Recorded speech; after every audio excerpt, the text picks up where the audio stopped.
mag goni odi machiegni kodi iwacho ni jor bura no wuoyo mager ahinya kane gini machalo kod Mark Albert nomako achiel kuomgi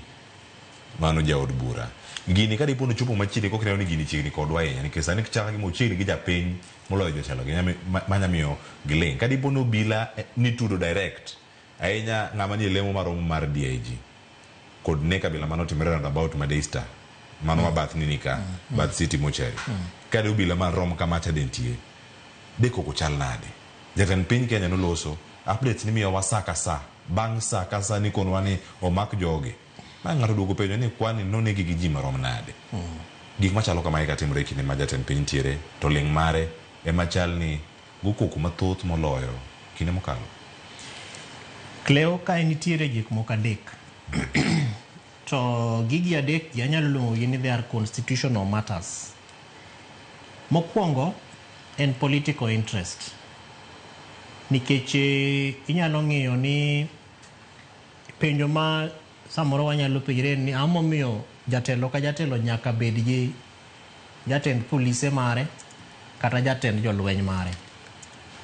Kich nyocha be waneno ka jatend jalweny olokra loka noyudo accident to wantiere gi jatelo moro to kata mana transition be ne waneno kaka nobedo managed kata mismanaged depending on kamichungi. To mano timore mar mondo institution mar defense forces kod police service anyalo luongo gi dho ngere ni bedo protectorate mar the political class. Nitiere pinje moko kaka America kae ma interest mar jatend United States Metropolitan Police kata rais kia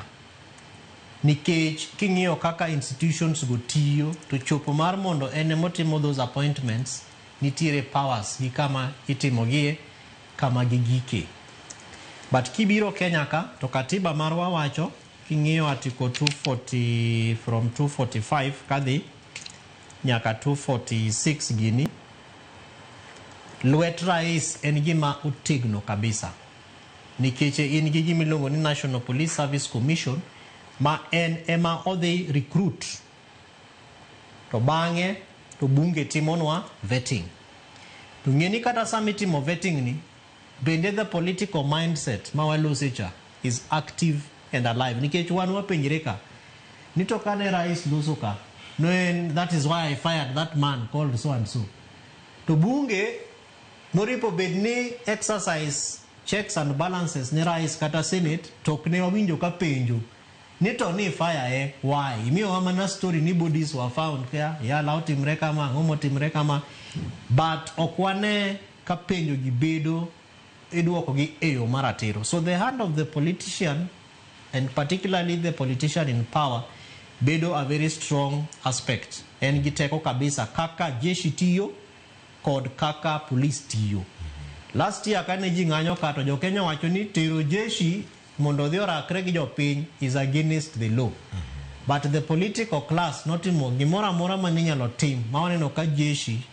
for the first time owuok mochako loso kendo engage gi jo Kenya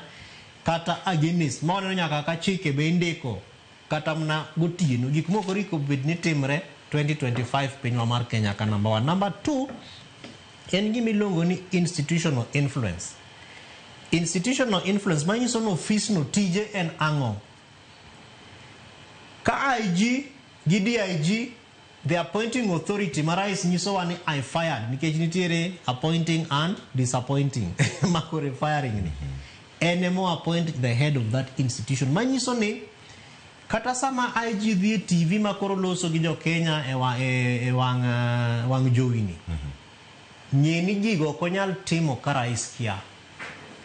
masa mori nyise ni iwacho na ni dwa dhi through the cabinet secretary idwa dhi loso gi jo lendo idwa dhi nyiso gi nang'o cha araurna uru statement no to bang'e idwa ka upenjo koso kidwa ka upenjo ya jatelo ang'wa ka upenjo akidhi ka upenjo to kara waweya mano wene jalno mochung' ne weche ma communication ondik ne jogo gik midwa ni mondo dhi wach nurum kamano omiyo samoro waneno ka kaka institutions gi opangi to samoro bende chanda nikech CS nigi head of communication mare PS nigi head of communication mare IG nigi head of communication mare DIG AP ni head of communication mare. DIG NPS ni head of communication mare. Aomo miyo gigitimre kama nikech institutional influence. Manyiso ni sama IG nyalo bukre nodwa ni mondo koro o resign.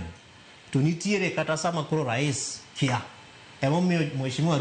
William Ruto nyiso wani that is why I fired him. To kata kano appoint Mheshimiwa Komi nikech I watched that aparo kata nine wantie kae studio ka. To ne en gi confusion moro nikech ni penye ni to koro isesomonwa your new order of power to IG tiweyo nango to lokro wacho koro nopenjo Mheshimiwa Kinywa there was something going on with the IG. Have you concluded it? Kamano chik oke kaka ripobed ni itimo gigi but itimo gi kamano nikech number 1 ma wadosecha political stability. Ae mogik en gimi longo ni personal accountability Cleophas. Personal accountability manyiso ni ya gigo mitimo kaka IG kato bedo ni in gi power to intiere nyaka gi institution to in conscience mari as Inspector General of Police kata Deputy Inspector General of Police nyisi nango angono mineno katimre context kinego nyithindo kigoji kama ka police donjo kendo kata mna jogo mabeyo wasilungo ni killer squad bende infiltrate